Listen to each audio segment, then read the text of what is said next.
चलिए आगे बढ़ते हैं। रेलवे सुरक्षा बल यानी आरपीएफ के जो आपकी सॉल्व्ड पेपर की सीरीज चल रही है, इसको आगे बढ़ाते हुए आज हम 18 जनवरी 2019 के प्रथम पाली में जो पूछे गए सवाल हैं उसको कंप्लीट करेंगे। पहला सवाल पूछा गया था, खेल में संगठन FILA यानी फिला किससे संबंधित है। तो देखिए जो FILA है इसका संबंध कुश्ती से है। डी आंसर राइट आंसर हो जाएगा कुश्ती। देखिए विश्व कुश्ती संघ यानी यूनाइटेड वर्ल्ड रेसलिंग कुश्ती के खेल के लिए अंतर्राष्ट्रीय शासी निकाय है। यह ओलंपिक और विश्व चैंपियनशिप में कुश्ती का नियमन करता है। इसकी स्थापना 1912 में फेडरेशन इंटरनेशनल डेस लूट्स एसोसिएट्स के नाम से की गई थी। वर्ष 2014 में इसका नाम बदल करके यूनाइटेड वर्ल्ड रेसलिंग कर दिया गया। मुख्यालय इसका स्विट्जरलैंड के कर्सियर सुर वेवेलॉजन में है। अगला है कि कपास का सबसे बड़ा उत्पादक देश कौन सा है। तो सबसे ज़्यादा कपास जो है ये होता है चीन में। डी आंसर राइट आंसर हो जाएगा चीन। देखिए कपास भारत में खेती की जाने वाली सबसे प्रमुख व्यावसायिक फसलों में से एक है, लेकिन यह कुल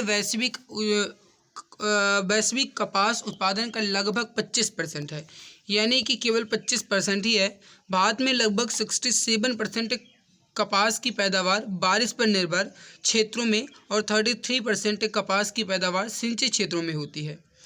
भारत विश्व में कपास का सबसे बड़ा और उपभोक्ता देश भी है, लेकिन प्रश्न के समय जब पूछा गया था तो उस समय चीन था। कहने का मतलब यह है कि अब के हिसाब से अगर पूछा जाए तो अब ये आपका जो सही आंसर होगा वो भारत होगा। अगर पूछा जाए सबसे ज़्यादा कपास से संबंधित या फिर कपास का सबसे ज़्यादा उत्पादक क्षेत्र कौन सा है तो वो भारत है।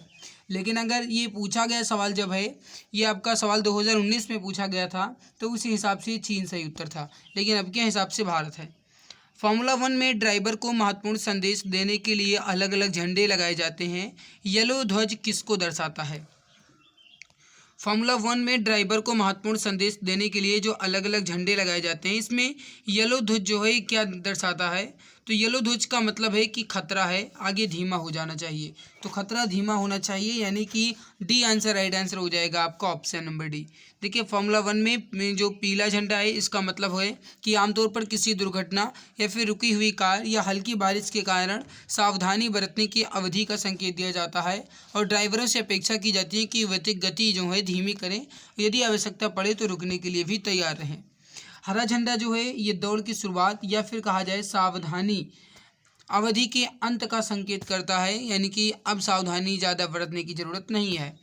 लाल झंडा जो है ये खतरनाक स्थितियों के कारण दौड़ में रोक का संकेत करता है और सफ़ेद झंडा जो है दौड़ के अंतिम चरण को संकेत करता है। अगला सवाल है कि निम्नलिखित में से कौन सा वन्यजीव अभयारण्य मध्य प्रदेश में स्थित है। तो इसमें से जो मध्य प्रदेश में है वो है बोरी वन्यजीव अभयारण्य। बी आंसर राइट आंसर हो जाएगा। देखिए समझने की कोशिश कीजिए। बोरी वन्यजीव अभयारण्य मध्य प्रदेश के होशंगाबाद जिले में स्थित है। 518 किलोमीटर के क्षेत्रफल में फैला हुआ यह सबसे पुराना आरक्षित वनों में से एक है। मुख्य रूप से शेर, तेंदुआ और चीतल को यहाँ संरक्षित किया गया है।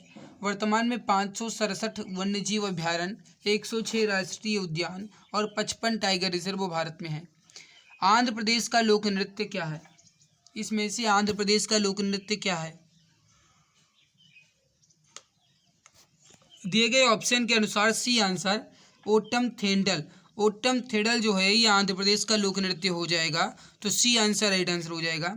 आंध्र प्रदेश के लोक नृत्य में देख लीजिए ओटम थेडल, बिलासिनी नाट्यम, भामा कल्पम, लंबाड़ी, डंडारिया, बुट्टा बोमालू ये सब हो जाएंगे।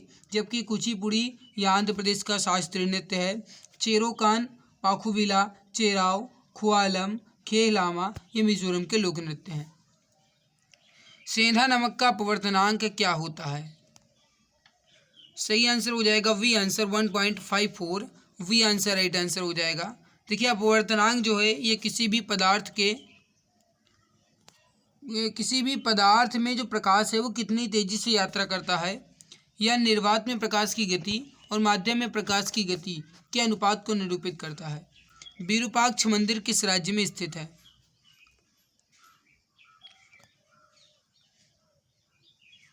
सही आंसर हो जाएगा आपका बी आंसर कर्नाटक में। विरूपाक्ष मंदिर जो है आपका कर्नाटक में है, वी आंसर राइट आंसर हो जाएगा। देखिए विरूपाक्ष मंदिर कर्नाटक राज्य के हम्पी में स्थित है। तुंगभद्रा नदी के किनारे पर स्थित एक पवित्र और ऐतिहासिक स्थल है। निर्माण जो है विजयनगर साम्राज्य के देवराय द्वितीय के अधीन किया गया था। विरूपाक्ष मंदिर को विश्व विरासत स्थल की सूची में भी सम्मिलित किया गया है और विरूपाक्ष मंदिर को पंपापति मंदिर भी कहा जाता है। बाराबती स्टेडियम कहाँ स्थित है? बाराबती स्टेडियम जो है आपका ये हो जाएगा उड़ीसा में, डी आंसर राइट आंसर हो जाएगा। देखिए बाराबती स्टेडियम भारत के उड़ीसा राज्य में है और सबसे पुराने मैदानों में से एक है, जो कि क्रिकेट और फुटबॉल दोनों का मैदान। 2018 का करंट पूछा गया था 2019 में कि एशियाई खेल 2018 में भारत द्वारा जीते गए पदकों की संख्या क्या थी, तो ये 69 थी। निम्नलिखित में से कौन केंद्र शासित प्रदेश नहीं है? तो असम आपका यहाँ पे राइट आंसर हो जाएगा, सी आंसर, क्योंकि असम जो है केंद्र शासित प्रदेश नहीं है, तो यहाँ पे ऑप्शन सी परफेक्ट आंसर यहाँ पे हो जाएगा। देखिए अब ये तो आप जानते ही हैं, हालांकि देखिए वर्तमान में भारत में 8 केंद्र शासित प्रदेश हैं जो निम्न हैं, मतलब अंडमान निकोबार द्वीप समूह, चंडीगढ़, दादरा और नगर हवेली, दमन और दीव, दिल्ली, लक्षद्वीप, पुडुचेरी, जम्मू और कश्मीर और लद्दाख। अगला सवाल है कि निम्नलिखित में से किस ग्रह को विशालकाय ग्रह कहा जाता है? तो इसमें से विशालकाय ग्रह जो है आपका ये बृहस्पति हो जाएगा। सही आंसर जो हो जाएगा डी आंसर हो जाएगा, बृहस्पति। देखिए बृहस्पति जो है सौर परिवार का सबसे बड़ा ग्रह माना जाता है। बृहस्पति, शनि, यूरेनस और नेपच्यून, इसको जोवियन ग्रह या फिर कहा जाए गैसीय विशालकाय ग्रह भी कहा जाता है। बृहस्पति का द्रव्यमान पृथ्वी के द्रव्यमान का लगभग 318 गुना है और यह अपने अक्ष पर अत्यधिक तीव्र गति से घूर्णन करता है। देखिए आकार की दृष्टि से ग्रहों का जो सही अवरोही क्रम है, मतलब बड़ा से छोटे के क्रम में सबसे बड़ा बृहस्पति, फिर शनि, फिर अरुण, फिर वरुण, फिर पृथ्वी, फिर शुक्र, फिर मंगल, फिर बुध। और अगर कहा जाए सूर्य से बढ़ते दूरी के क्रम में तो वो हो जाएगा आपका पहले बुध, फिर शुक्र, फिर पृथ्वी, फिर मंगल। तो बुध, शुक्र, पृथ्वी, मंगल, उसके बाद बृहस्पति, शनि, अरुण और वरुण। तो बुध, शुक्र, पृथ्वी, मंगल, बृहस्पति, शनि, अरुण, वरुण, ये जो है आपका ये हो जाएगा सूर्य से बढ़ते दूरी के क्रम में। सिडबी का मुख्यालय कहाँ स्थित है? तो इसका राइट आंसर जो हो जाएगा ये हो जाएगा ऑप्शन नंबर सी, लखनऊ में। सिडबी का मुख्यालय जो है लखनऊ में है। देखिए सिडबी का मतलब होता है भारतीय लघु उद्योग विकास बैंक। स्थापना 2 अप्रैल 1990 को संसद के एक अधिनियम के तहत सूक्ष्म, लघु और मध्यम उद्यम क्षेत्र के संवर्धन, वित्त पोषण और विकास के लिए एवं साथ ही इसी तरह की गतिविधियों में संलग्न संस्थाओं के कार्य का समन्वय करने हेतु और प्रमुख वित्तीय संस्था के रूप में इसकी स्थापना की गई थी। मुख्यालय उत्तर प्रदेश की राजधानी लखनऊ में है। विटामिन B3 का रासायनिक नाम क्या है?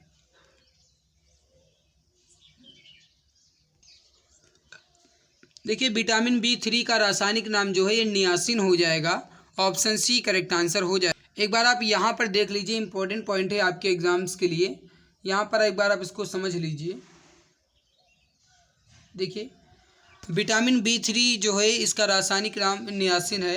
विटामिन B2 का रासायनिक नाम राइबोफ्लेविन है। विटामिन B1 का रासायनिक नाम थायमीन है और विटामिन B7 का रासायनिक नाम बायोटिन है।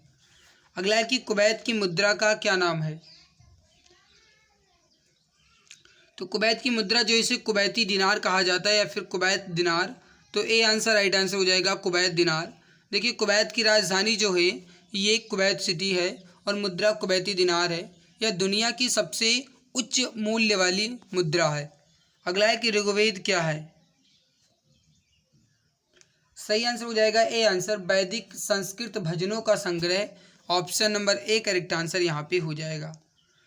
अगला सवाल है कि हरिद्वार शहर किस नदी के तट पर स्थित है?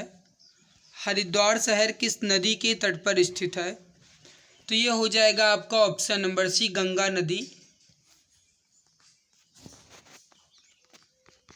ऑप्शन सी राइट हो जाएगा, गंगा नदी। देखिए हरिद्वार जो है उत्तराखंड राज्य का एक पवित्र नगर है और ये हिंदुओं का एक प्रमुख तीर्थ भी है। गंगा द्वार के नाम से भी हरिद्वार को जाना जाता है। ये हरिद्वार जो है गंगा नदी के तट पर स्थित है। हिंदुओं के 7 पवित्र स्थलों में से एक माना जाता है। कुंभ मेले के अभी आयोजन यहाँ पे किया जाता है। पाँचवीं पंचवर्षीय योजना की अवधि क्या है? 1951 से 56 तक जो पहली पंचवर्षीय योजना है ये चली थी, और जो पाँचवीं पंचवर्षीय योजना है ये 1974 से 1979 तक, यानी 1974 से 1979 तक ये चली थी। तो सी आंसर राइट आंसर हो जाएगा। हालांकि मैं आपको बताना चाहूँगा कि कभी कभी ये 1979 ना दे करके 1978 भी ऑप्शन में दे दिया जाता है, तो 1974 से 1978 भी आपको देखने को मिल सकता है। इस बात को आप ध्यान रखेंगे। निम्नलिखित में से कौन भारतीय संविधान की प्रस्तावना का हिस्सा नहीं है? सही आंसर हो जाएगा डी आंसर, प्रावधान ये नहीं है, जबकि लिबर्टी, न्याय और समानता ये भारतीय संविधान की प्रस्तावना का हिस्सा है। संविधान सभा द्वारा 26 नवंबर 1949 को अपनाया गया और 26 जनवरी 1950 को लागू हुआ। प्रस्तावना जो है ये अमेरिका से लिया गया, लेकिन भाषा ऑस्ट्रेलिया के संविधान से ली गई। इसमें संप्रभु, समाजवादी, धर्मनिरपेक्ष, गणतंत्र, न्याय, समानता और बंधुत्व शब्द का प्रयोग किया गया है। अगला है कि किस वर्ष में हाइडे स्पीच की लड़ाई आयोजित की गई थी? हाइडे स्पीच की लड़ाई जो है ये हुई थी 326 ईसा पूर्व में। वी आंसर राइट आंसर हो जाएगा, 326 ईसा पूर्व में। अगला है कि बौद्ध धर्म में लोटस और बुल का प्रतीक क्या दर्शाता है?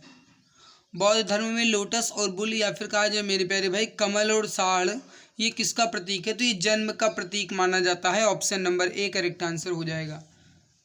देखिए बौद्ध धर्म में कमल और जो बैल है या फिर सांड है ये जन्म के प्रतीक से संबंधित है, जबकि अश्व का जो संबंध है ये त्याग या फिर कहा जाए महाभिनिष्क्रमण से है।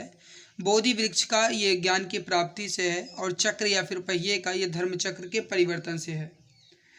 अगला सवाल है कि पहले स्थान दिया गया है, फिर कहा गया है एक विकास प्रक्रिया है जो व्यापक आधारित लाभ देती है और सभी यूएनडीपी और 11वीं योजना के लिए अवसर की समानता सुनिश्चित करती है। तो कौन सी विकास प्रक्रिया है? ये हो जाएगी समावेशी विकास प्रक्रिया। डी आंसर राइट आंसर हो जाएगा, समावेशी विकास प्रक्रिया। अगला है कि एफडीआई का विस्तार रूप क्या है? एफडीआई का विस्तार रूप क्या है? तो ये हो जाएगा आपका सी आंसर, प्रत्यक्ष विदेशी निवेश। Option number C correct answer यहाँ पे हो जाएगा। देखिए एफडीआई का विस्तार प्रत्यक्ष विदेशी निवेश यानी कि फॉरेन डायरेक्ट इन्वेस्टमेंट है। इसमें किसी देश के एक फर्म या फिर व्यक्ति द्वारा दूसरे देश में स्थित व्यावसायिक गतिविधियों में किया गया निवेश कहा जाता है। 2023 में सबसे ज़्यादा एफडीआई जो है सिंगापुर ने भारत में किया था। पृथ्वी की सबसे बाहरी परत एवं खोल को किस रूप में जाना जाता है? तो पृथ्वी की सबसे बाहरी परत या फिर पृथ्वी की जो खोल है इसको कहा जाता है crust. B answer right answer हो जाएगा, क्रस्ट कहा जाता है। अगला सवाल देखिए, समझिए। सल्फर के लिए प्रतीक क्या है? ये सवाल पूछा गया है। कहने का मतलब ये है कि सल्फर का प्रतीक क्या है। तो सल्फर को एस से डिनोट किया जाता है, तो वी आंसर राइट आंसर हो जाएगा। देखिए सल्फर या फिर कहा जाए गंधक एक रासायनिक तत्व है। इसका जो प्रतीक है, सिंबल है, ये एस है कैपिटल में। इसका परमाणु क्रमांक जो है 16 है। ये प्रचुर बहुसंयोजी और एक आधात्विक है। सामान्य परिस्थितियों में सल्फर परमाणु एक रासायनिक सूत्र एसिड के साथ चक्रीय अष्टकोणीय अणु बनाते हैं। मौलिक सल्फर कमरे के तापमान पर एक चमकदार पीला क्रिस्टलीय ठोस होता है।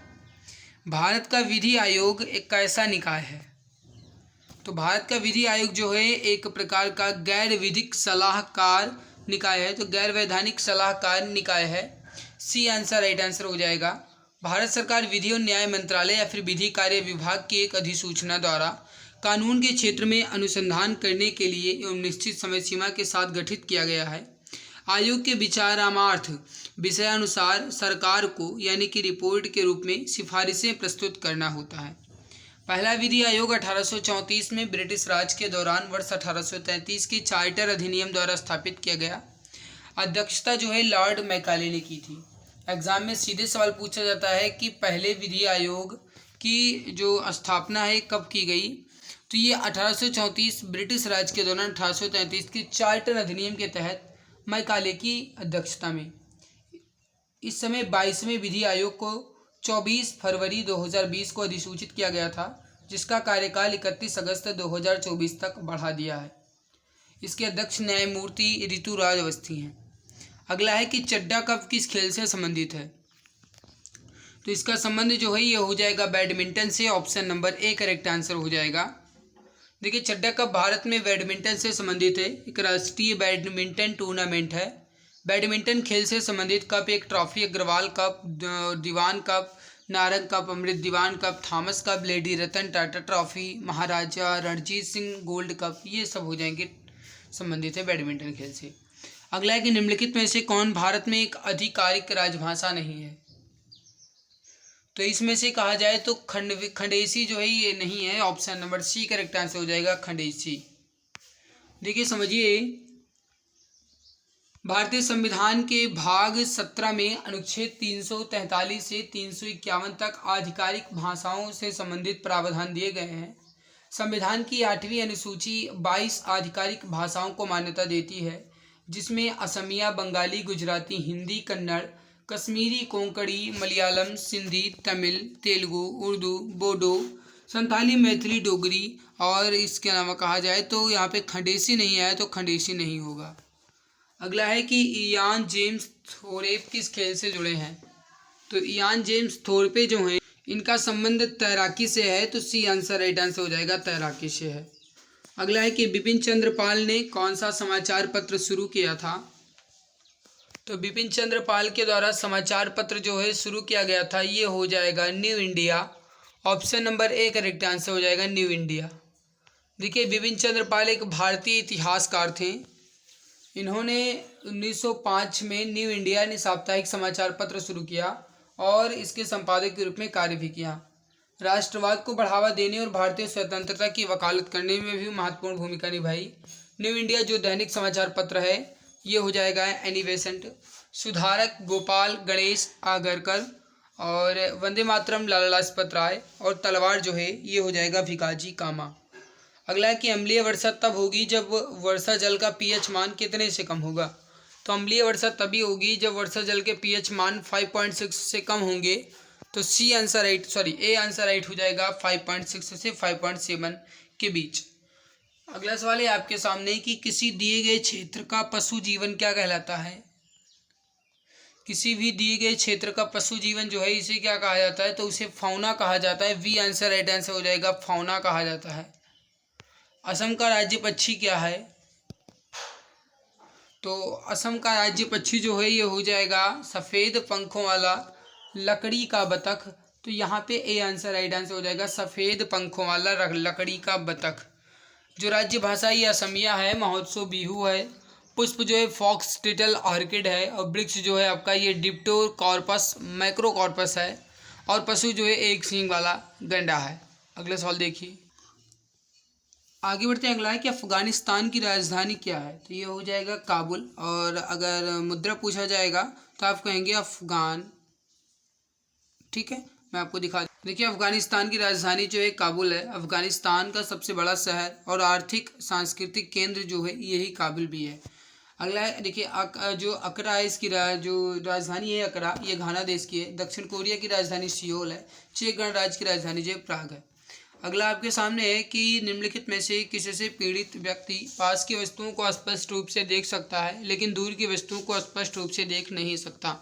कहने का मतलब है कि नज़दीक की वस्तुएं स्पष्ट दिखाई दें और दूर की वस्तुएं स्पष्ट न दिखाई दें।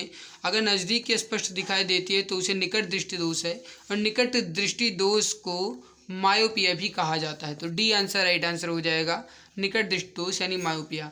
प्रेसबायोपिया ये आँखों के पास की वस्तुओं पर ध्यान केंद्रित करने की क्षमता का एक क्रमिक नुकसान होता है। और मोतियाबिंद ये सफ़ेद या फिर धुंधले धब्बे होते हैं जो किसी भी व्यक्ति की आंखों के लेंस से विकसित हो जाते हैं और धुंधली या फिर धुंधली धुंधली जैसी दृष्टि के कारण बनते हैं। हाइपरमेट्रोपिया जिसे दूर दृष्टि दोष कहा जाता है, इसमें जो पास की चीज़ें हैं ये धुंधली दिखाई देती हैं और दूर की चीज़ें बिल्कुल स्पष्ट दिखाई देती हैं। अगला आपके सामने कि संसद सदस्य कामाख्या प्रसाद तासा किस राज्य से संबंधित हैं? संसद सदस्य कामाख्या प्रसाद तासा किस राज्य से संबंधित हैं? तो ये हो जाएंगे वी आंसर असम से। ऑप्शन वो बी करेक्ट आंसर हो जाएगा। अगला कि ब्रह्म समाज के संस्थापक कौन थे? तो ये हो जाएंगे Raja Ram Mohan Roy. Option number A correct answer हो जाएगा। 1815 में राजा राम मोहन राय ने आत्मीय सभा की स्थापना की। बाद में आत्मीय सभा को ही ब्रह्म समाज के नाम में बदल दिया गया 1828 में। संविधान सभा के वित्तीय और कर्मचारी समिति के अध्यक्ष कौन थे? तो संविधान सभा के वित्तीय और कर्मचारी समिति के अध्यक्ष जो है राजेंद्र प्रसाद थे। Option number C correct answer हो जाएगा। अगला सवाल है कि संविधान सभा के वित्तीय और कर्मचारी समिति के अध्यक्ष कौन थे? तो ये हो जाएंगे ऑप्शन नंबर सी Rajendra Prasad. Option C correct answer हो जाएगा राजेंद्र प्रसाद। देख लीजिए, थोड़ा सा समझिएगा। अल्पसंख्यक उप समिति के अध्यक्ष जो थे ये थे HC मुखर्जी, और मौलिक अधिकार उप समिति के अध्यक्ष जो थे ये थे JV कृपलानी। अगला देख लीजिए, कार्य की SI इकाई क्या है? तो कार्य की SI इकाई जो है जूल हो जाएगा। राइट आंसर जो हो जाएगा ये हो जाएगा joule. Option number A correct answer हो जाएगा जूल। देखिए, कार्य जो एक अदिश राशि है, मतलब इसमें केवल और केवल परिमाण होता है, दिशा नहीं होती। SI इकाई जो है जूल है, जिसे जे से डिनोट किया जाता है। पास्कल जो है दाब की SI इकाई है। हेनरी जो है प्रेरकत्व की SI इकाई है। और न्यूटन जो है ये बल की SI इकाई है। कैट में गुणसूत्रों की संख्या कितनी होती है? कहने का मतलब है कि बिल्ली में गुणसूत्रों की संख्या कितनी होती है? तो यह हो जाएगा वी आंसर 19 जोड़े, या फिर कहा जाए 38 गुणसूत्र। देखिए, कैट या फिर बिल्ली में 19 जोड़े, जिसमें 36 ऑटोसोम और 2 यौन गुणसूत्र होते हैं, जबकि मनुष्य में कहा जाए तो 23 जोड़े यानी 46 गुणसूत्र होते हैं। अगला सवाल है कि राज्यसभा का अध्यक्ष और उपाध्यक्ष भारतीय संविधान की किस अनुसूची के अंतर्गत आते हैं? तो ये हो जाएगा दूसरी अनुसूची। Option number A correct answer हो जाएगा दूसरी अनुसूची। अगला है कि सुंदरवन बायोस्फीयर रिजर्व कहाँ स्थित है? ये हो जाएगा आपका डी आंसर पश्चिम बंगाल में। Option number D correct answer हो जाएगा। ऊतकों के अध्ययन को क्या कहा जाता है? ऊतकों के अध्ययन को क्या कहा जाता है? तो इसे कहा जाता है ऑप्शन नंबर सी ऊतक विज्ञान, यानी option number C correct answer हो जाएगा ऊतक विज्ञान। कभी कभी ये ऊतक विज्ञान ऑप्शन में नहीं दिया जाता है, हिस्टोलॉजी दिया जाएगा, तो इसको आप ध्यान रखेंगे। चाहे ऊतक विज्ञान कहा जाए चाहे हिस्टोलॉजी कहा जाए, बात एक ही है। ठीक है, देखिए थोड़ा सा समझिएगा। अधिकांश ऊतक जो हैं इनकी आकृति और इनके आकार जो है समान ही होते हैं, और किसी भी जीव के शरीर में कोशिकाओं के जो समूह होते हैं, यानी जो सेल का एक ग्रुप होता है, उन्हें ही टिश्यू कहा जाता है। अगला कि भारत के पहले सिख राष्ट्रपति कौन थे? तो सिख राष्ट्रपति पूछा गया है, तो ये हो जाएंगे ऑप्शन नंबर डी ज्ञानी gel Singh. D answer right answer हो जाएगा। देखिए, ज्ञानी जैल सिंह भारत के 7वें राष्ट्रपति और पहले सिख राष्ट्रपति थे। कार्यकाल जो 1982 से 87 के बीच है। 1972 से 77 में पंजाब के मुख्यमंत्री भी रह चुके हैं, और 1986 में भारतीय डाक विभाग यानी संशोधन विधेयक पर पॉकेट वीटो का इन्होंने प्रयोग भी कर लिया था। विश्व धरोहर स्थल एलोरा की गुफा किस राज्य में स्थित है? तो ये हो जाएगा आपका एलोरा की गुफाएं जो हैं ये महाराष्ट्र में हो जाएंगी, और ये सह्याद्री पर्वतमाला में स्थित हैं। गुफा की संख्या जो है 34 है, जिसमें 17 ब्राह्मण, 12 बौद्ध और 5 जैन धर्म से संबंधित हैं। निर्माण जो है राष्ट्रकूट वंश के शासकों द्वारा किया गया था एलोरा की गुफाओं का निर्माण। भारत के उपराष्ट्रपति बनने के लिए न्यूनतम पात्र आयु क्या होनी चाहिए? यानी भारत का उपराष्ट्रपति बनने के लिए न्यूनतम आयु कितनी होनी चाहिए? तो ये होनी चाहिए 35 वर्ष। Option number A correct answer हो जाएगा। देखिए, भारतीय संविधान के आर्टिकल 63 से 71 तक उपराष्ट्रपति से संबंधित प्रावधान है। उपराष्ट्रपति बनने के लिए योग्यता क्या क्या होनी चाहिए? 35 वर्ष की आयु, भारत का नागरिक, राज्यसभा के सदस्य के रूप में चुनाव के लिए योग्य होना, और केंद्र सरकार या फिर राज्य सरकार या किसी भी स्थानीय प्राधिकरण या किसी अन्य सार्वजनिक प्राधिकरण के अधीन लाभ का कोई भी पद धारण नहीं करना चाहिए। अगला है कि नागालैंड की राजधानी कौन सी है? तो नागालैंड की राजधानी हो जाएगी Kohima. Option number C correct answer हो जाएगा। अगला है कि भारतीय आइंस्टीन के रूप में किसे जाना जाता है? तो भारत का आइंस्टीन जो है नागार्जुन को कहा जाता है। Option number C correct answer हो जाएगा नागार्जुन। देखिए, नागार्जुन को भारत के आइंस्टीन के रूप में जाना जाता है। एक बौद्ध दार्शनिक भी थे। इन्हें माध्यमिका दर्शन का संस्थापक भी माना जाता है। डल झील किस शहर में स्थित है? तो डल झील जो है ये भारत के जम्मू कश्मीर के श्रीनगर में है। डी आंसर राइट आंसर हो जाएगा। डल झील जो है श्रीनगर जम्मू कश्मीर में स्थित है। श्रीनगर का गहना या फिर कश्मीर का मुकुट ये डल झील को ही कहा जाता है। 18 वर्ग किलोमीटर क्षेत्र में फैली हुई और 3 दिशाओं से पहाड़ियों से घिरी हुई ये जम्मू कश्मीर की दूसरी सबसे बड़ी झील है। अगला है कि वर्तमान में सड़क परिवहन और राज्य मंत्री कौन है? तो ये गाइस आपका चेंज होता रहता है, तो इसके मैं अभी नहीं बताऊंगा। अगला सवाल देख लीजिए, एसिटिक एसिड के लिए रासायनिक सूत्र क्या है? तो एसिटिक एसिड का रासायनिक सूत्र जो है ये हो जाएगा आपका ऑप्शन वी करेक्ट आंसर हो जाएगा CH3COOH। CH3COOH जो है एसिटिक एसिड का रासायनिक सूत्र हो जाएगा। और एसिटिक एसिड जिसे एथेनोइक अम्ल भी कहा जाता है, इसका उपयोग खाद्य परिरक्षक या फिर सिरका और औद्योगिक उपयोग यानी खाद्य उपयोग में भी किया जाता है। तो ये रहे आपके 50 सवाल, ये आपके 50 सवाल कंप्लीट हो चुके हैं। ये अगले सेट के थे। अब हम देखते हैं दूसरा सेट। देखिए समझिएगा, इसके पहले आपने अभी जो पढ़ा है वो है, आपने पढ़ा है रेलवे सुरक्षा बल यानी RPF कांस्टेबल परीक्षा 2019 के 18 जनवरी 2019 के प्रथम पाली में पूछे गए सवाल आपने पढ़ा है। लेकिन अब आप पढ़ेंगे 18 जनवरी 2019 के द्वितीय पाली में पूछे गए सवाल। तो इसमें भी आपके 50 सवाल दिए गए हैं, इसको भी हम कंप्लीट कर लेते हैं। और मेरे प्यारे भाई, इसके पहले 2 सेट और भी कंप्लीट हो चुका है। मतलब ये अगर देखा जाए सेट के हिसाब से तो ये आपका चौथा सेट है। शुरुआत करते हैं। पहला सवाल आपके सामने, यदि आपके मौलिक अधिकारों को राज्य द्वारा कलंकित किया गया है तो नागरिक को राज्य के खिलाफ अपील करने का मूल अधिकार क्या है? यदि आपके मौलिक अधिकारों को राज्य द्वारा कलंकित किया गया है तो नागरिकों को राज्य के खिलाफ अपील करने का मूल अधिकार क्या है? तो ये हो जाएगा बी आंसर, संवैधानिक उपायों का अधिकार। ऑप्शन बी करेक्ट आंसर हो जाएगा। देखिए, भारतीय संविधान के भाग 3 के अनुच्छेद 32 के तहत संवैधानिक उपचारों के अधिकार एवं एक मूल अधिकार है। ये व्यक्तियों के मूल अधिकार को संवैधानिक रूप से संरक्षित और अन्य मौलिक अधिकारों के कार्यान्वयन के लिए सर्वोच्च न्यायालय में अपील दायर करने का विशेष अधिकार देता है। संवैधानिक उपचारों के अधिकार को डॉक्टर भीमराव अम्बेडकर ने संविधान की आत्मा भी कहा है, इसको ध्यान रखेंगे। अगला है कि टेबल टेनिस ओलंपिक को ओलंपिक खेलों के रूप में किस वर्ष मान्यता मिली थी? तो टेबल टेनिस ओलंपिक को ओलंपिक खेल के रूप में कब शामिल किया गया? तो ये हो जाएगा 1988 में। बी आंसर राइट आंसर हो जाएगा 1988 में। देखिए, टेबल टेनिस को पहली बार सियोल में हुए 1988 में ग्रीष्मकालीन ओलंपिक में शामिल किया गया था। बाद में ये लगातार ओलंपिक खेलों का हिस्सा भी रह चुका। क्षेत्रफल की दृष्टि से विश्व का 7वां सबसे बड़ा देश कौन सा है? तो क्षेत्रफल की दृष्टि से भारत जो है ये 7वां सबसे बड़ा देश है। 32,87,263 वर्ग किलोमीटर में फैला हुआ है। तो क्षेत्रफल की दृष्टि से विश्व का 7वां सबसे बड़ा देश ये हो जाएगा भारत,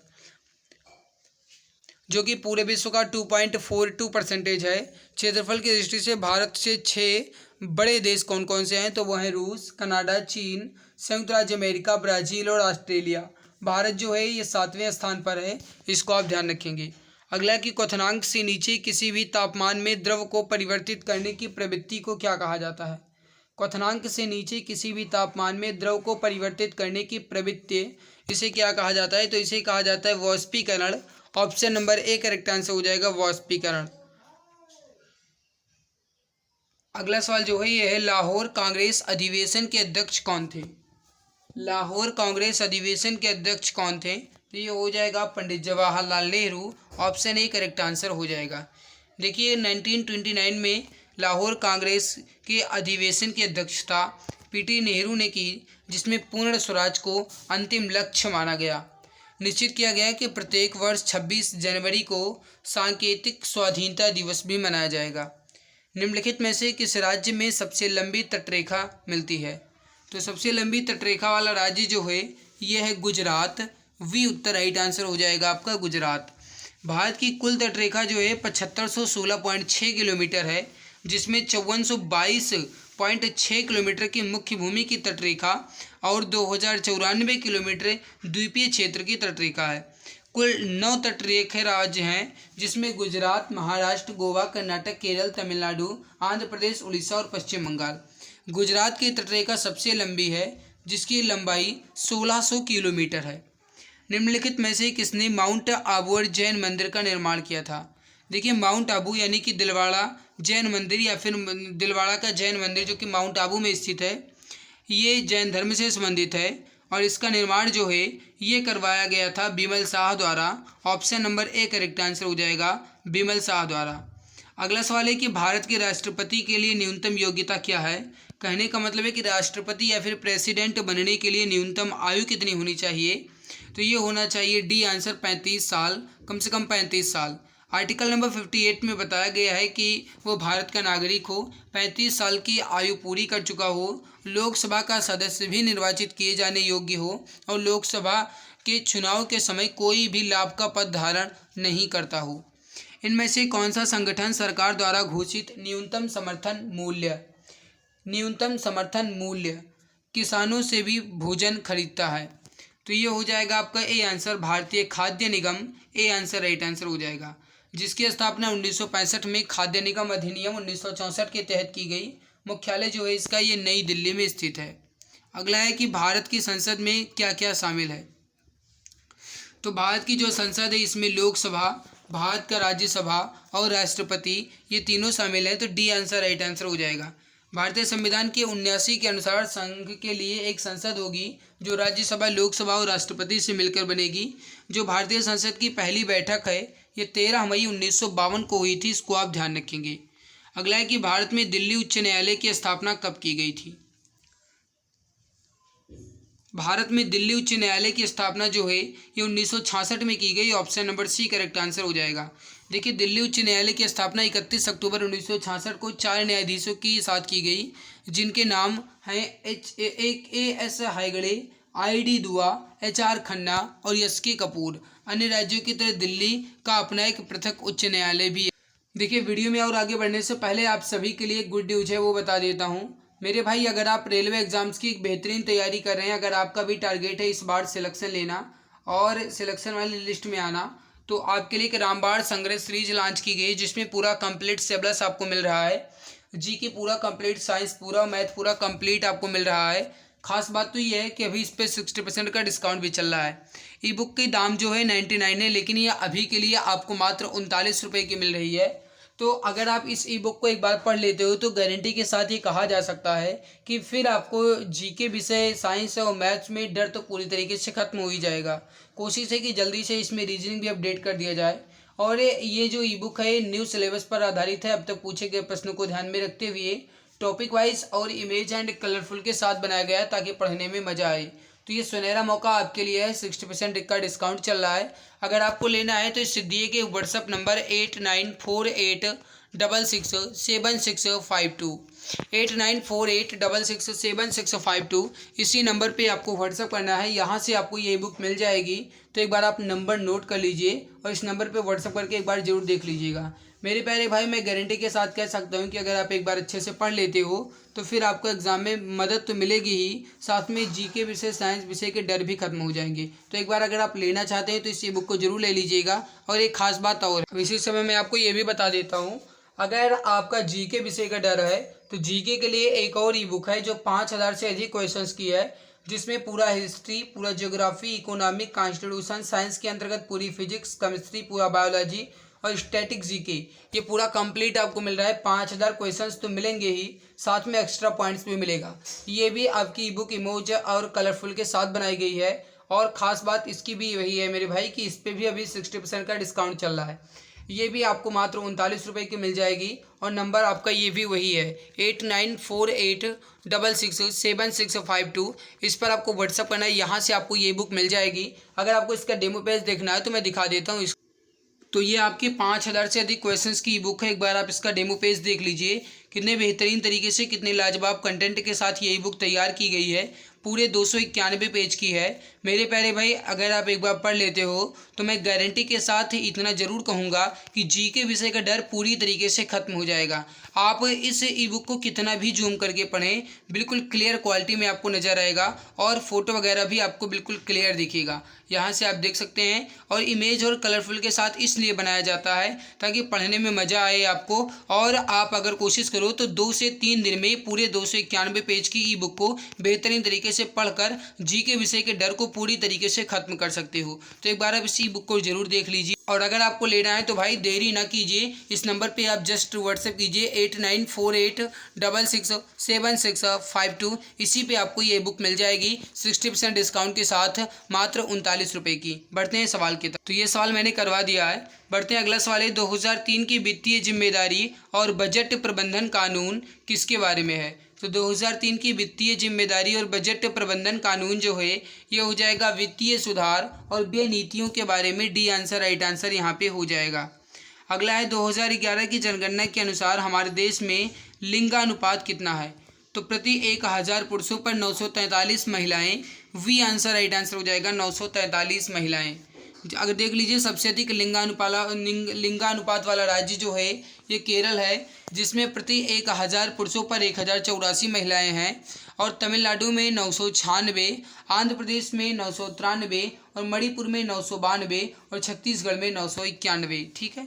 अगला है कि एनवेरिक in the nature and college of the wealth of nations पुस्तक किसने लिखा है? इनवेरिक in the nature and college of the wealth of nations पुस्तक ये जो है ये किसने लिखा है? तो ये एडम स्मिथ द्वारा लिखा गया है। वी आंसर राइट आंसर हो जाएगा। 1776 में इसको प्रकाशित किया गया था। जिस दर पर आरबीआई वाणिज्यिक बैंकों को ऋण प्रदान करता है और उसे बदलकर यह धन को प्रभावित कर सकता है, इस दर को क्या कहा जाता है? तो इस दर को बैंक दर कहा जाता है। सी आंसर राइट आंसर हो जाएगा, बैंक दर। अगला सवाल है कि चेचक का टीका किसने विकसित किया था? इसका आंसर आप बताएंगे। चेचक का टीका किसने विकसित किया था? तो देखिए चेचक का टीका जो है ये एडवर्ड जेनर द्वारा विकसित किया गया था। डी आंसर राइट आंसर हो जाएगा, एडवर्ड जेनर। यहाँ पे कुछ आविष्कारक और उनके आविष्कार दिए गए हैं जो एग्जाम्स के लिए काफ़ी इंपॉर्टेंट पॉइंट है। एक बार आप देख लीजिए, अच्छे से समझ लीजिए, एग्जाम के लिए इंपॉर्टेंट है। तो मैं इसको हाईलाइट कर दे रहा हूँ, समझिए। चेचक का टीका जो है एडवर्ड जेनर द्वारा आविष्कारित किया गया। डायबिटीज या फिर इंसुलिन का टीका जो है बेंटिंग इसके आविष्कारक हैं। पोलियो वैक्सीन के टीके के आविष्कारक जॉनी सॉल्क हैं और पेनिसिलिन से के आविष्कारक जो हैं अलेक्जेंडर फ्लेमिंग हैं। अगला कि पाक जलडमरू मध्य श्रीलंका को किससे अलग करता है? तो पाक जलडमरू मध्य जो है ये श्रीलंका को भारत से अलग करता है। ए आंसर राइट आंसर हो जाएगा, श्रीलंका को भारत से अलग करता है। कुछ यहाँ पे संधियाँ दी गई हैं, जैसे पाक जलडमरू मध्य भारत और श्रीलंका के मध्य है, मलक्का जलडमरू मध्य इंडोनेशिया और मलेशिया के मध्य है, डोवर जलडमरू मध्य इंग्लैंड और फ्रांस के मध्य है, और जिब्राल्टर जलडमरू मध्य जो है स्पेन और मोरक्को के बीच है। 1944 में इसमें से किसने गांधीवादी योजना बनाई थी? तो 1944 में गांधी योजना बनाने का जो श्रेय था वो था श्री नारायण अग्रवाल के पास। डी आंसर राइट आंसर हो जाएगा, श्री नारायण अग्रवाल। 2011 की जनगणना के अनुसार भारत की साक्षरता दर कितनी है? तो 2011 की जनगणना के अनुसार साक्षरता दर जो है 74% है। Option number A correct answer हो जाएगा, 74%। देखिए जनगणना के अनुसार देश में साक्षरता दर 74.04 है, जिसमें पुरुष साक्षरता 82.14% है और महिला साक्षरता 65.46% है। सबसे अधिक साक्षरता वाले 5 राज्यों में नंबर 1 पे केरल है जिसमें 94% है, मिजोरम है 91.3% है, गोवा में 88.7% और त्रिपुरा में 87.2% और हिमाचल प्रदेश में 82.8% है। हिमाचल है, हिमालय नहीं है। अगला कि निम्नलिखित में से कौन सा खेल या फिर खेल का प्रकार लाइव विरोध से संबंधित है? तो लाइव विरोध से संबंधित जो खेल का प्रकार है ये हो जाएगा volleyball. B answer right answer हो जाएगा। देखिए समझिएगा, base line, foot fault, heave holding, jump set, spike, ये सब वॉलीबॉल से संबंधित हैं। जबकि backhand stroke, ground stroke, ड्यूमस टेनिस से संबंधित है और बैक हैंड लो सर्वर, वर्ड और forehand smash, lob, net shots आदि बैडमिंटन से संबंधित हैं। अगला सवाल आपके सामने। सवाल कह रहा है कि प्रोजेक्ट टाइगर किस वर्ष में शुरू किया गया था? प्रोजेक्ट टाइगर जो है आपका 1973 में शुरू किया गया था। देखिए राजस्थान के जोधपुर निवासी कैलाश सांखला के नेतृत्व में पहली बार इंदिरा गांधी ने प्रोजेक्ट टाइगर नामक कार्यक्रम 1973 में प्रारंभ किया था। सांखला को टाइगर मैन ऑफ इंडिया भी कहा जाता है। देश का पहला बाघ रिजर्व जिम कॉर्बेट है और 1 अप्रैल 1973 को टाइगर रिजर्व भी इसे घोषित किया गया था। अगला सवाल है कि बंगाल का विभाजन कब हुआ था? तो देखिए बंगाल का विभाजन जो है 1905 में हुआ। वी आंसर राइट आंसर हो जाएगा। 20 जुलाई 1905 को कर्जन के द्वारा बंगाल के विभाजन की घोषणा की गई और इसके परिणाम स्वरूप 7 अगस्त 1905 को कलकत्ता के टाउन हाउस में स्वदेशी आंदोलन का जन्म हुआ।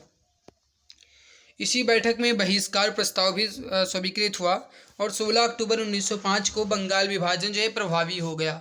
तो अगर कहा जाए कि बंगाल विभाजन की घोषणा कब हुई तो 20 जुलाई 1905 को और प्रभावी कब हुआ तो 16 अक्टूबर 1905 को। इसे बंग भंग विरोधी आंदोलन के नाम से भी जाना जाता है। और देखिए समझिएगा, दिल्ली दरबार लगा वायसराय हार्डिंग द्वितीय के समय में, तब बंगाल विभाजन को रद्द कर दिया गया था। अगला है कि परमाणु संरचना की संरचना पर काम के लिए 1922 में किसे नोबेल पुरस्कार नहीं दिया गया था। यानी परमाणु संरचना पर काम तो किया लेकिन नोबेल पुरस्कार इनको नहीं दिया गया, तो ये हो जाएंगे Niels Bohr, option number C correct answer हो जाएगा। जबकि कहा जाए तो अर्नेस्ट रदरफोर्ड और जेम्स चैडविक और जे थॉमसन, इनको नोबेल पुरस्कार 1922 में मिला था। अगला है कि भारत द्वारा प्रेषित पहला सक्रिय उपग्रह कौन सा है। तो भारत द्वारा प्रेषित सबसे पहला सक्रिय उपग्रह जो है ये आर्यभट्ट हो जाएगा, सी आंसर राइट हो जाएगा आर्यभट्ट। देखिए स्वदेशी तकनीकी से निर्मित प्रथम भारतीय उपग्रह आर्यभट्ट को 19 अप्रैल 1975 को पूर्व सोवियत संघ के बैकानूर से पृथ्वी के निकट वित्तीय कक्षा में 596 किलोमीटर की ऊंचाई पर सफलतापूर्वक प्रेषित किया गया था। अगला है कि निम्नलिखित में से कौन मस्कुलोस्केलेटल सतह से जुड़ा है। तो इसमें से जो हो जाएगा आपका ये हो जाएगा राइबोसम, डी आंसर राइट आंसर हो जाएगा राइबोसम। इनमें से किसके द्वारा सविनय अवज्ञा आंदोलन तमिलनाडु में आयोजित किया गया था। तो ये हो जाएगा आपका ए आंसर श्री राजगोपालाचारी द्वारा, option number A correct answer हो जाएगा। देखिए दक्षिण भारत में सविनय अवज्ञा आंदोलन चक्रवर्ती राजगोपालाचारी के नेतृत्व में अप्रैल 1930 को तिरुचिरापल्ली के तंजौर तट पर किया गया था, ध्यान रखिए। अगला सवाल है कि किस देश को उगते सूरज की भूमि के रूप में जाना जाता है। तो उगते सूरज की भूमि जो है जापान को कहा जाता है, option number C correct answer हो जाएगा जापान को। देखिए कुछ प्रमुख भौगोलिक उपनाम दिए गए हैं जो एग्जाम्स के लिए इंपॉर्टेंट पॉइंट है, एक बार आप इसको देख लीजिए, एग्जाम के लिए ज़रूरी है। जैसे उगते सूरज की भूमि जापान को, land of the golden place ये ऑस्ट्रेलिया को, लैंड ऑफ थंडर बोल्ट या फिर प्यासी भूमि का देश ये भूटान को, और दक्षिणी का ब्रिटेन ये न्यूजीलैंड को। अगला कि भारत की सीमा किन देशों से लगी हुई है। तो भारत की सीमा जो है आपका ये हो जाएगा अफगानिस्तान से, सी आंसर राइट आंसर हो जाएगा। और जो सीमा है इसकी लंबाई 106 किलोमीटर है जो कि सबसे कम है। स्वतंत्रता से पूर्व भारत अफगानिस्तान की सीमा का निर्धारण 1896 में सर मार्टिन डूरंड द्वारा किया गया था। इस वजह से भारत और पाकिस्तान के बीच की जो सीमा रेखा है इसे डूरंड रेखा भी कहा जाता है। आपातकालीन घोषणा शब्द किस आपातकाल की व्याख्या करता है। आपातकालीन घोषणा शब्द किस आपातकाल की व्याख्या करता है।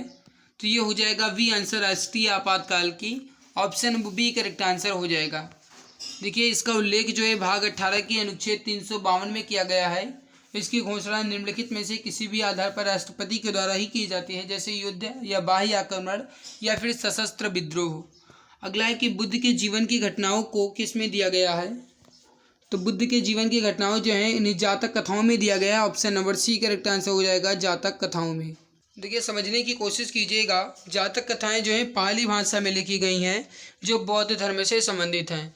महात्मा बुद्ध के पूर्व जन्मों का वर्णन जो है जातक कथाओं में ही है। ये कथाएं बौद्ध धर्म या फिर बौद्ध ग्रंथ के त्रिपिटक के शुद्ध पिटक के अंतर्गत खद्य निकाय के 10वें भाग हैं। अगला है कि निम्नलिखित में से किसके कारण तारों में प्लाज्मा चरण के गठन है।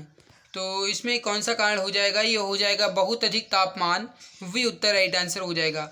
उच्च तापमान के कारण तारों में प्लाज्मा बनती है और प्लाज्मा कणों की वह अवस्था होती है जिसमें कण बहुत ज़्यादा उत्तेजित और अत्यधिक ऊर्जा वाले होते हैं। इन कणों को इतनी ऊर्जा और उत्तेजना के कारण ये आयनीकृत गैस के रूप में मौजूद होते हैं।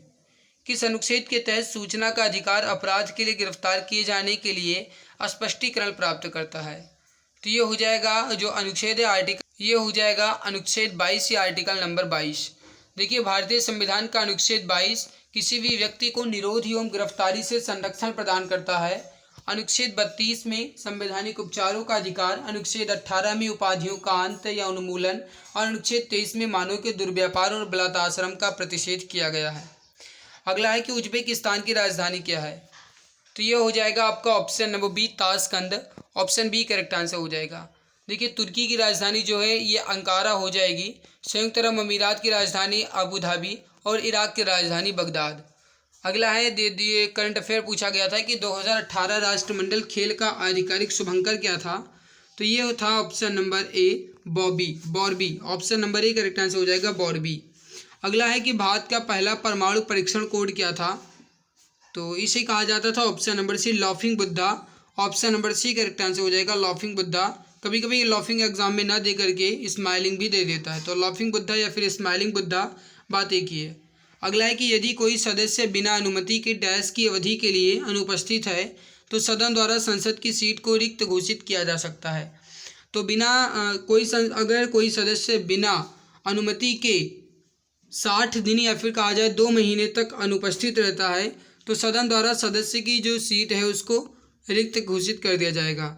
ये संविधान के अनुच्छेद के 101 के चौथे अध्याय के तहत दिया गया है। अगला सवाल आपके सामने है कि अमरावती शैली की वास्तुकला किस राज्य से संबंधित है? तो ये हो जाएगा आपका option number D, Andhra Pradesh से। ऑप्शन डी करेक्ट आंसर हो जाएगा। अगला कि निम्नलिखित में से किस नदी को दुख की नदी भी या फिर दुख की नदी के नाम से भी जाना जाता है? तो ये दामोदर नदी हो जाएगा। डी उत्तर राइट आंसर हो जाएगा। देखिए दामोदर नदी का उद्गम जो है झारखंड के नागपुर पठार से होता है और पलामू जिले से निकलकर हजारीबाग, गिरिडीह और धनबाद होते हुए बंगाल में प्रवेश करती है। बंगाल में इस नदी को शोक की नदी भी कहा जाता है जो कि दामोदर नदी है। पिट्यूटरी ग्रंथि किससे जुड़ी होती है? तो पिट्यूटरी ग्रंथि जो है ये मस्तिष्क से जुड़ी होती है। Option number C correct answer हो जाएगा। देखिए पिट्यूटरी ग्रंथि जिसे पीयूष ग्रंथि भी कहा जाता है, ये कहा जाए तो ये मानव शरीर की सबसे छोटी ग्रंथि होती है। मस्तिष्क के स्फेनाइड हड्डी से जुड़ी होती है जिसे सेल टर्सिका भी कहा जाता है। भार जो लगभग 0.6 ग्राम होता है और इसे मास्टर ग्रंथि के रूप में भी जाना जाता है जो कि शरीर की सबसे छोटी ग्रंथि भी कही जाती है। अगला है कि किस चार्टर कानून ने भारत में ईस्ट इंडिया कंपनी के एकाधिकार कारोबार को ख़त्म कर दिया? तो एकाधिकार कारोबार को ख़त्म करने वाला चार्टर अधिनियम 1813 है। Option number A correct answer हो जाएगा। देखिए चार्टर अधिनियम 1813 के द्वारा कंपनी के एकाधिकार या फिर भारतीय व्यापार पर एकाधिकार समाप्त हो गया। यद्यपि चाय और चीनी के व्यापार पर एकाधिकार बना रहा, मतलब समाप्त हो गया लेकिन चाय और चीनी पर एकाधिकार बना रहा। इस एक्ट के द्वारा कंपनी को भारत में शिक्षा पर 1 लाख रुपए व्यय करने का प्रावधान भी था और ईसाई मिशनरियों को भारत में प्रवेश की छूट भी मिल गई थी। अगला कि निम्नलिखित में से किस प्रणाली को भारत में अंग्रेजी साहित्य का मैग्ना कार्टा कहा जाता है? तो ये हो जाएगा सी आंसर, वुड्स खलीता या फिर Wood dispatch. Option number C correct answer हो जाएगा। 19 जुलाई 1854 को भारतीय शिक्षा पर एक व्यापक योजना प्रस्तुत की गई जिसे वुड डिस्पैच कहा गया। इस प्रस्ताव में शिक्षा के उद्देश्य, माध्यम, सुधारों आदि पर विचार व्यक्त किया गया था और इस घोषणा पत्र को भारत में अंग्रेजी साहित्य या फिर शिक्षा का मैग्ना कार्टा भी कहा जाता है। मेरे भाई अगर आपको ये हमारी मेहनत अच्छी लग रही है तो वीडियो को लाइक ज़रूर कर दिया करो, क्योंकि आपके लाइक, आपके शेयर एंड सब्सक्राइब से ही मुझे मोटिवेशन मिलता है और जब मुझे अंदर से ऊर्जा मिलती है तभी मैं आपको क्लास दे पाता हूँ। तो जो भी हमारे प्यारे भाई बहन, जो भी मित्र अभी तक वीडियो को लाइक नहीं किए, मैं एक बार वीडियो को दिल की गहराई से लाइक जरूर कर देंगे।